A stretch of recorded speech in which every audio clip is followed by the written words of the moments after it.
Hey guys. So we realized in our last video that we totally introduced the kids and forgot ourselves. So This is my wife Meg. this is my handsome husband Carl.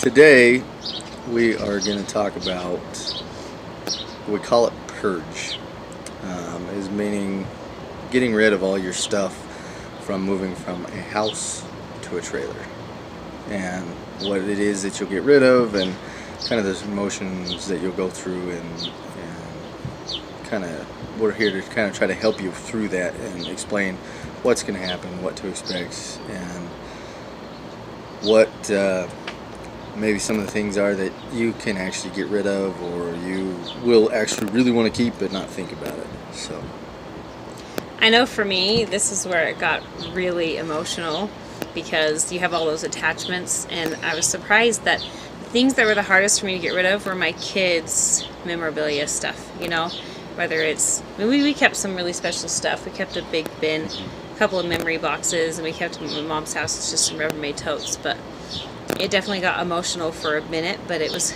really freeing when it was done. It was really nice. So we weren't too bad of hoarders, but we still had a lot of stuff to get rid of. A lot. You'll see a lot of people's garages and they're just packed full to the ceiling. You couldn't even figure out what's in the back. Ours wasn't even close to that, and we still had a ton of stuff to get rid of.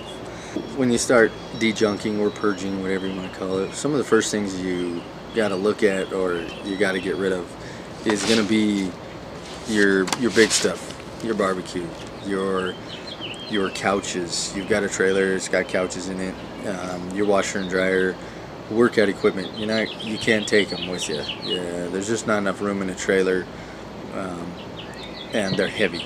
You gotta really look over your stuff, and when it's big stuff, you've really got to think about what you're going to be taking and the weight of it, because the weight adds up quick, and then the next thing you know, you don't have a big enough truck to pull it, and you're gonna need a bigger trailer, and it just adds up quick. So you really got to think about all them big things. I call that the obvious list. You know, you're not going to take your furniture if you got it in the trailer already. You're not going to take a lawnmower if you're not mowing a lawn. I think the next step is to figure out what you could use less of. Let's be honest, we live in a society where we could use less of a lot of things. And I think that, you know, for us it was less dishes, it was less linens, it was less towels, maybe that counts as linens for you, and, you know, less clothes, sorry ladies, maybe less hairstyling products, sorry again, less makeup. You know, just make sure that you're going to make a space for yourself that you enjoy and that you aren't too crowded and cramped in, because this is to be fun and to be freeing. So less is more, right? That's a good motto. So also along with that is, yes, you got to get rid of clothes and the makeup stuff and the hair stuff and all that, but when it comes to the guys, yes, you've got to get rid of the table saw and the big chop saw and whatever other big tools. Whatever other the big tools are that you got, you've got to part with them. And don't worry, you don't work on a trailer like you do a house. You're not going to build a new wall in it. You just don't need that stuff. So don't worry, you'll be okay. And it really actually feels freeing, like she said, to get rid of this stuff. So you'll find that there's a certain order when you're purging that you'll just kind of get in your own rhythm. For us, you know, in the very beginning, we didn't have the trailer, so we just got rid of, you know, whatever was excess, you know, some books or garbage, you know. Seems like there's always that, you know, broken toys laying around or something. And so that's that. Once you got like your main list, you can figure out the order. I got rid of our washer and dryer very last. We're a family of 7. I have missed my washer and dryer. So we waited till the very end for that. But when we had the trailer and we could use a trailer, we got rid of our table and our chairs, and it gave us a chance to make some money off of things while we were getting ready for the house to sell. It also made it a lot easier to sell the house, because at one point the house was completely empty for a showing, and that's when it sold. But most everything we sold on like local classifieds. Since we're from Utah, we used KSL, which was a great asset for us. We also used some Facebook yard sale groups, and we had a yard sale. Would you say that was worth our time? Yeah, it's questionable. Yeah. We had gotten rid of all of our big stuff, which is the eye catchers for your yard sale. And it's people coming to them, and yeah, we didn't have enough. It wasn't worth it. But I did notice when we sold something, it made it easier to say goodbye. It was like, oh, if I can sell this for $30 or $50, that's more money we have for savings on the road. So it made it easier to say goodbye to it, I think. When I was getting rid of stuff, and I was getting rid of my table saw, since there was a price to it, it was a little easier to get rid of. But also with selling this stuff, it helps with building up a savings and getting out on the road and having that cushion.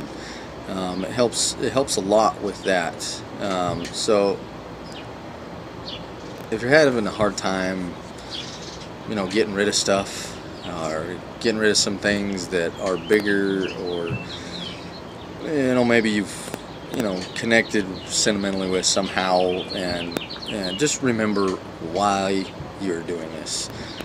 Remember what it is you're doing it for, why you're doing it, and what good is going to come out of it. Also with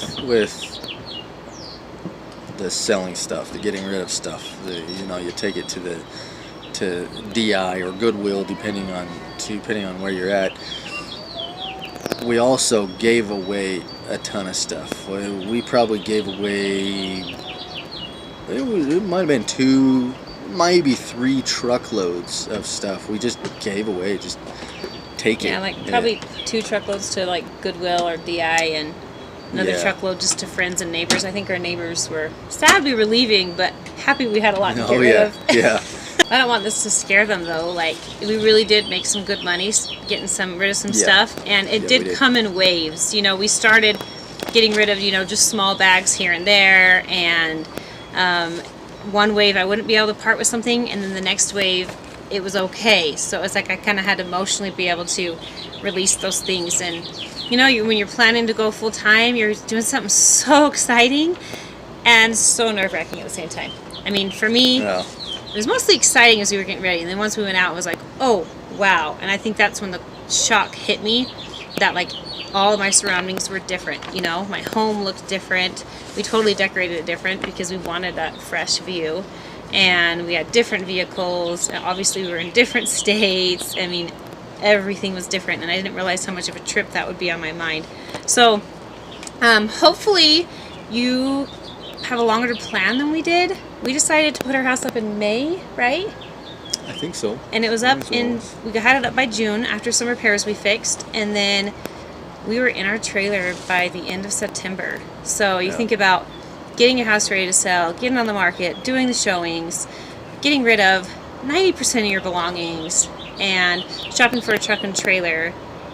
That was a lot. So we were pretty exhausted by the time we hit the road. So if you're feeling a little frustrated with how slow the process is, you can just appreciate that you're not totally mentally and physically drained like we were, and you can maybe enjoy the first month on the road. We had a rough go on the first few months. But it really is a process, and it really is fun and exciting. And do you regret getting rid of anything we got rid of? Well, when it comes time that I feel like I need it, I may regret it. But overall, no. But I mean, has that really happened? No. I mean, it has, with like big things. Well, like you built a shed this week. For you guys, like my air compressor was a big thing. Can't really take it. There came a time that was like, man, that would be really nice to have, really convenient. But everything works out. Trust me. When you don't have something, you will find a way to get it done with less. It's just the way it works. Your mind will go into a different mindset, and you will figure things out differently. You will think of things differently, and be able to do all that. But when it comes down to it, you just got to do it. You just got to purge. You just got to get rid of it. And trust us, you will feel better. Yeah. I mean, you felt better, right? Oh yeah, I felt like a ton of weight was just lifted off of my shoulders. There's one thing for the ladies is, those crafts that you do, like baby blankets for my twins that didn't get finished. We finished some baby blankets, but there was another set that didn't get finished, and oh, it's gone now. I don't have to worry about it. It's not in my face bothering me. And there was lots of things like that I didn't even realize were bothering me, I guess subconsciously, until we'd gotten rid of them. So Yeah. I personally, I don't think I have any regrets. I mean, obviously I miss my washer and dryer, but that wasn't an option. So Yeah. I think when it comes to regret, I don't think there is a regret. There is a definite, man, this would be nice if I still had that or this or whatever it may be, but for the most part, I don't think any of it I regret doing. I think with being able to take off and get rid of all that stuff and do some traveling has been well worth what we got rid of. I think by far. Yeah, and we didn't get a storage unit. You know, a lot of people will take off with a big, large storage unit. We took 4 Rubbermaid totes to my mom's house, and there were 2 or 3 of them were memory boxes, and one of them was like pictures that we hung on our wall that we didn't want to get rid of. And so yeah, we went right in, I guess. Yeah, other than that, we didn't keep anything. A lot of people will rent a big, huge 15 by 30 storage unit to put all their stuff in, and I will admit it's probably easier to just take all that and put it in the storage unit, but then you don't have the freeingness of when you're gone to not have to worry about it. Like, oh, is the roof leaking? Is somebody breaking into it? You don't have to worry about any of that. You can just go out on the road and just relax and enjoy family and do whatever it is you wanted to do without that stuff in the back of your mind always worrying you. And if you're gone for a year and you're paying, let's say, $100 a month, you got $1,200 there. If your stuff's worth that to you and you're sure you'll be back in a year, then, I can see that would make sense for some people, but most people stay longer than a year. This lifestyle is kind of addictive. If you can make it past 3 months, they say that you'll keep doing it. You're good, but in the first 3 months, they say you'll wear yourself out because everybody gets out there and just starts going nuts. And we'll talk about that a little bit later on. But like I said, when it comes down to it, just do it. Just purge. Just get rid of it. Don't store it. Don't keep it, and just go. We believe in you.